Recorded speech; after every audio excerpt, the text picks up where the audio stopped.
নমস্কার। আজকে আপনাদের কাছে ২০২৬ সাল নিয়ে আলোচনা করব।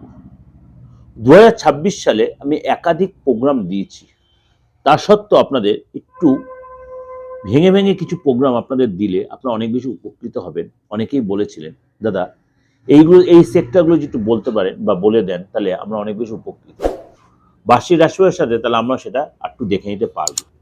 তাহলে বলি আজকে এই ২০২৬ সালে চাকরির জায়গায় বা কর্মক্ষেত্রে বা আপনি যে সেক্টরে রয়েছেন, আপনি প্রাইভেটে আছেন বা সরকারি, যে সেক্টরে আপনি থেকে থাকুন, এই ২০২৬ সালটা আপনার জন্য কি অপেক্ষা করে আছে, কি ডিস্টারবেন্স আনছে বা কি বেটার কিছু, বা আপনি কিন্তু বেটার কোনো চাকরি পাবেন না, যেখানে চাকরি করছেন সেটাতে আরো বেটার হবে, বা আপনার বেকারত্বটা কাটবে, কোনটা হবে?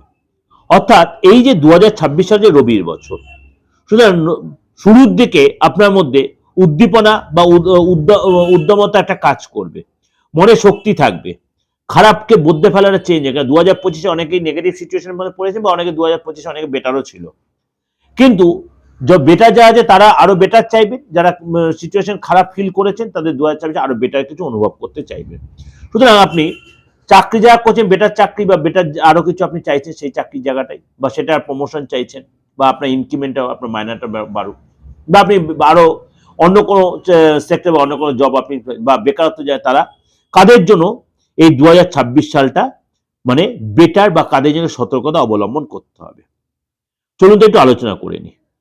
বৃশ্চিক রাশি, বৃশ্চিক রাশির জন্য এই বছর কিন্তু কাজের জায়গায় আপনার অবস্থান করছে কেতু মহারাজ, অর্থাৎ সিংহ রাশিতে।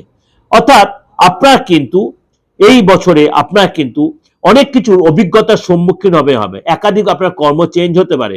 অর্থাৎ আপনাকে চোখ কান খুলে চলতে হবে কাজের জায়গায়, পরে চোখ বুঝে ভরসা করবেন না কর্মস্থলে, সেখানে আপনি চাপে পড়তে পারেন।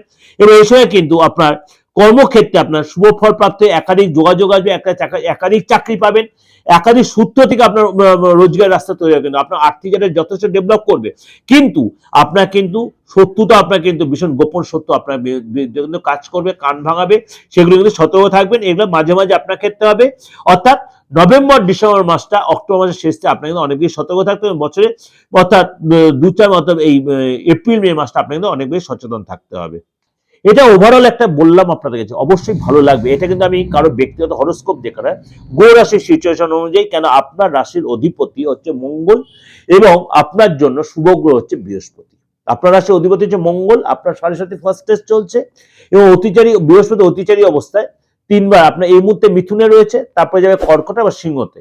অর্থাৎ এই যে মানে বৃহস্পতির সিচুয়েশনটা থাকবে আপনার জন্য, সেটা আপনার লাইফে বিশাল প্রভাব বিস্তার করবে। সুতরাং জুন মাস থেকে নভেম্বর মাস আপনার জন্য কিন্তু অনেক বেটার কিছু ওয়েট করতে, সেই সময়টা অনেক কিছু বেটার চিন্তা ভাবনা করতেই পারে। এর সাথে অবশ্যই আপনি বার্ষিক রাশিফলটা ফলো করবেন, অনেক কিছু আরো বেশি ক্লিয়ারিটি পেয়ে যাবেন। যাই হোক, ওভারঅল বললাম, ভালো থাকবেন। ভালো থাকলে অবশ্যই লাইক করবেন, শেয়ার করবেন, আর যোগাযোগ করতে হলে যদি মনে করেন বিশ্বস্ততা আছে তাহলে যোগাযোগ করতে পারেন। অবশ্যই আপনি আরো বেটার কিছু, আপনার নিজস্ব ব্যক্তিগত জায়গাটা অনেক বেটার কিছু আপনি তৈরি করতে পারবেন।